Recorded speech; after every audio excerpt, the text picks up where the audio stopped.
Continuiamo la seconda parte di Speciali TG, la trasmissione voluta dal direttore del 13 TV, Gigi Di Meo.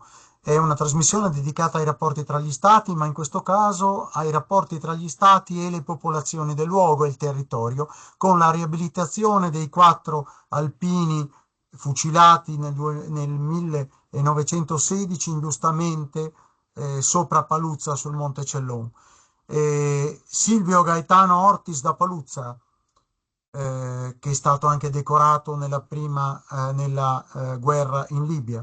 Giovanni Battista Cordazzi da Forni di Sopra, Basilio Matiz da Timau e Angelo Massaro da Maniago. Il 4 novembre di quest'anno, qualche giorno fa, sono stati riabilitati, secondo la legge regionale numero 21 e numero 7 del 2021, Silvio Gaetano Ortis da Paluzza e Basilio Matiz da Timau.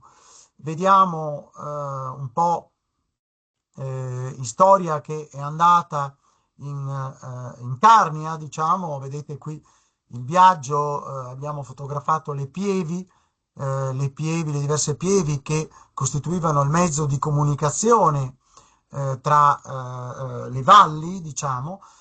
Qui vedete quella di Zuglio, che è anche da un punto di vista architettonico molto apprezzabile. E qui vediamo, siamo in piazza Paluzza, vediamo Mario Flora che con il comandante della Guardia di Finanza, con i carabinieri, inizia, attendendo il sindaco e le altre autorità, le cerimonie, ma ecco qui, vedete, gli alpini dell'ANA e le portatrici carniche.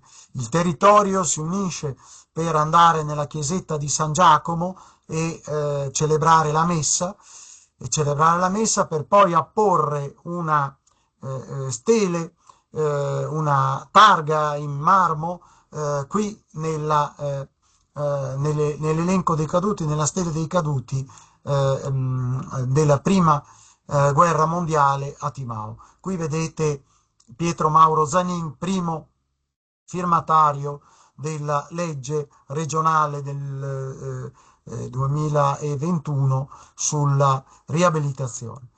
Qui vedete alcuni momenti, ecco qui sempre molto serio Mario Flora, qui vedete il vice sindaco Dorbolò di Paluzza, il sindaco e in mezzo sindaco di Paluzza e in mezzo Mario Flora insieme anche al sindaco di Cercivento, al sindaco di Cercivento.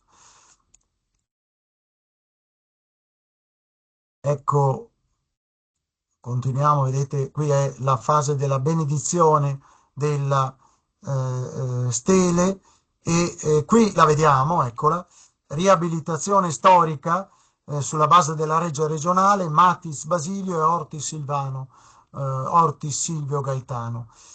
E dopo oltre 100 anni c'è stata questa riabilitazione. Qui dalle mani di Mario Flora vediamo la medaglia nella guerra in Libia, la medaglia di Silvio Gaetano Ortis, decorato al valor militare, ma poi fucilato ingiustamente per una insurrezione che non c'è stata, perché gli alpini erano disponibili a fare l'assalto, ma in maniera diversa da come il comandante ordinava e dalle stragi che c'erano state, e tra l'altro il comandante non partecipava, come invece si era soliti fare, all'assalto guidando i soldati per primi. Diciamo che qui abbiamo fatto come storia il 4 novembre del 2016 a Vittorio Veneto, al Museo della Battaglia, un convegno I fucilati della Grande Guerra in collaborazione col Comune di Vittorio Veneto e con la Camera dei Deputati. C'era l'onorevole Giorgio Zanin di Pordenone che aveva fatto i collegamenti con il Parlamento. E qui abbiamo ricordato come storia anche insieme al generale Bernardini, che è la nostra guida per le questioni militari, già comandante del comando delle forze armate di Verona. la riflessione è che la dottrina militare era sbagliata in quell'epoca. I soldati dovevano avere più paura della giustizia militare che dell'assalto. Ed ecco allora che padre Agostino Gemelli, per esempio, addirittura, quello che un po' all'inizio condannò anche in verità padre Pio, era molto scettico, poi si ricredette, però ecco, padre Agostino Gemelli era del laboratorio psicofisico del Comando Supremo dell'esercito e aveva quindi espresso questa dottrina militare che faceva dei soldati, dei sonnambuli, e che quindi non dovevano avere la minima voce, anche se erano del luogo e sapevano come consigliare il proprio comandante per non fare una strage. E quindi questi 4 soldati alpini che sono stati fucilati perché hanno salvato il battaglione dalla strage. Loro sono stati presi come capri espiatori per l'esempio, ma poi la giustizia non militare, ma la giustizia degli alpini, la giustizia della gente comune, è partito un colpo e ha colpito in un altro posto questo comandante Cioffi che si era reso colpevole di questa strage e avrebbe fatto una strage ancora maggiore dei suoi alpini. Oggi la dottrina militare ha come primo compito quello di portare a casa nelle missioni internazionali i propri soldati e non di sottoporli a un'inutile strage. Anche il catechismo della Chiesa Cattolica dal punto di vista giuridico, nei capitoli 2000 e rotti, che non mi ricordo il numero esatto, ricorda che la guerra deve essere solo di difesa, le armi si usano solo per la difesa e anche se usando le armi non si fa un danno peggiore di quello che sta facendo la guerra ingiusta, e poi se si ha anche qualche possibilità di vincere. Anche Papa Francesco ha detto, ha ricordato questo aspetto. Quindi la revisione istituzionale delle posizioni anche a livello statale è necessaria, è necessaria. Ecco qui vedete Mario Flora che ha lottato dal 1988 almeno per la riabilitazione di Silvio Gaetano Ortis, e qui lasciateci così ringraziare Mario Flora per la riabilitazione storica insieme al Consiglio regionale che ha fatto la legge e a Pietro Mauro Zanin che è stato il primo firmatario, ma la legge è stata approvata all'unanimità, la legge regionale è stata approvata all'unanimità e c'è la riabilitazione quindi del caporal maggiore Silvio Gaetano Ortis e di Matiz Basilio. E qui siamo noi 3 pronipoti, anche noi, diretti di Silvio Gaetano Ortis, che ringraziamo Mario Flora per tutto quello che ha fatto e per aver restituito l'onore a Silvio Gaetano Ortis, che si era già dimostrato meritevole della medaglia al valor militare nella guerra in Libia. Chiudiamo questa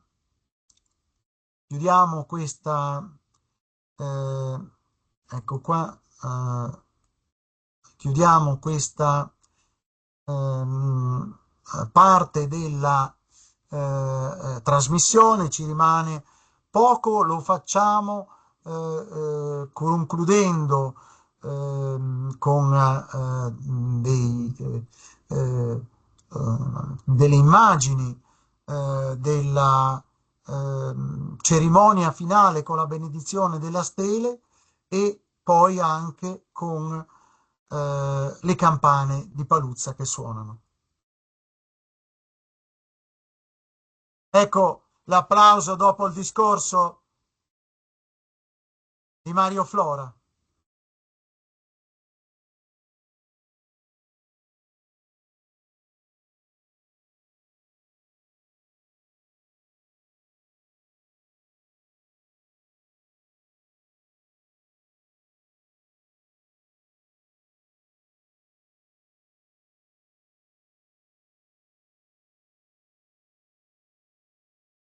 Ecco, scusate, è partita la registrazione sbagliata, adesso facciamo partire ecco qua, facciamo partire la benedizione della lapide. Ecco il parroco di Paluzza, Don Tarcisio Puntel, o Puntel. Puntel, io ricordo un giornalista della RAI che era in regione, nella RAI regionale, ora è a livello nazionale, sempre di Paluzza, caro amico.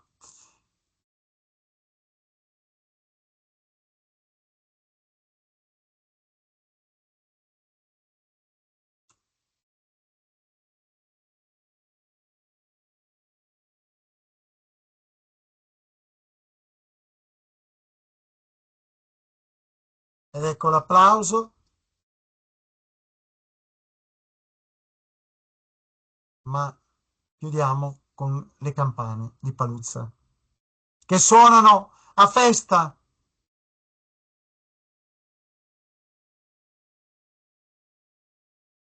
Bene, alla prossima domenica con speciale TG del 13 TV.